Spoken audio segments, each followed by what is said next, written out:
अपनी माँ के पास जाते हैं, सब कुछ बताते हैं। माता समझा रही है, मना रही है, चुप करा रही है, पर वो चुप ही नहीं हो रहे। अंत में झुंझला कर माता ने कह दिया कि एक साधारण से मनुष्य की गोद में बैठने के लिए रो रहा है। अरे बैठना है तो जाकर भगवान विष्णु की गोद में बैठ, उस गोद से तुझे दुनिया में कोई नहीं उतार सकता।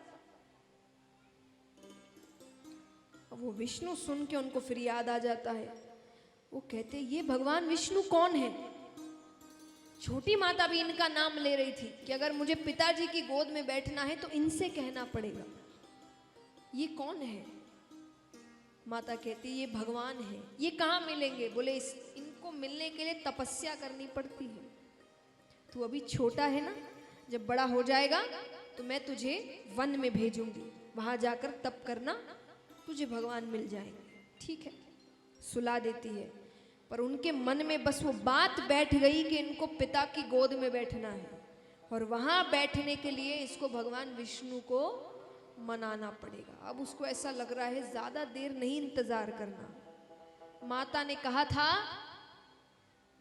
तपस्या करनी पड़ती है वन में जाकर। मध्य रात्रि में उठते हैं, सीधा वन की ओर जा रहे हैं। भगवान डर गए। भगवान कहते इतना सा बालक अकेले जंगल में घूमेगा? नारद जी को भेजा भगवान ने, तुम साथ रहो इसके।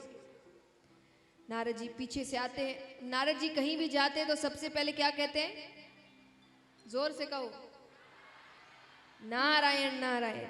नारद जी ने कहा अरे पुत्र क्या कर रहे हो? ध्रुव जी कहते आप कौन? उन्होंने कहा मैं नारद हूं। अरे नारद जी, आपकी तो बहुत सी कहानियां सुनाई हैं मुझे माता ने, आप भगवान विष्णु को जानते हैं ना? नारद जी ने कहा जानता हूं, मुझे उनसे मिलना है। वो कहां मिलेंगे? नारद जी ने कहा तुम जीवित नहीं मिल सकते, वो क्षीर सागर में रहते हैं, वहां कोई जीवित नहीं जा सकता। ध्रुव जी कहते हैं मुझे मृत्यु से डर नहीं लगता, पर मुझे जीवित मिलना है। ठीक है, मैं नहीं जा सकता, वो तो आ सकते हैं। नारद जी ने कहा क्या मतलब? अरे मैं उनसे मिलने नहीं जा सकता, वो तो मुझसे मिलने यहां आ सकते हैं।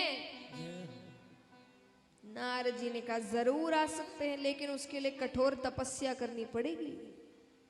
करूंगा, कठोर से कठोर तपस्या करूंगा, मुझे भगवान विष्णु से मिलना है। तो कहो ओम नमो भगवते वासुदेवाय। ओम नमो भगवते वासुदेवाय।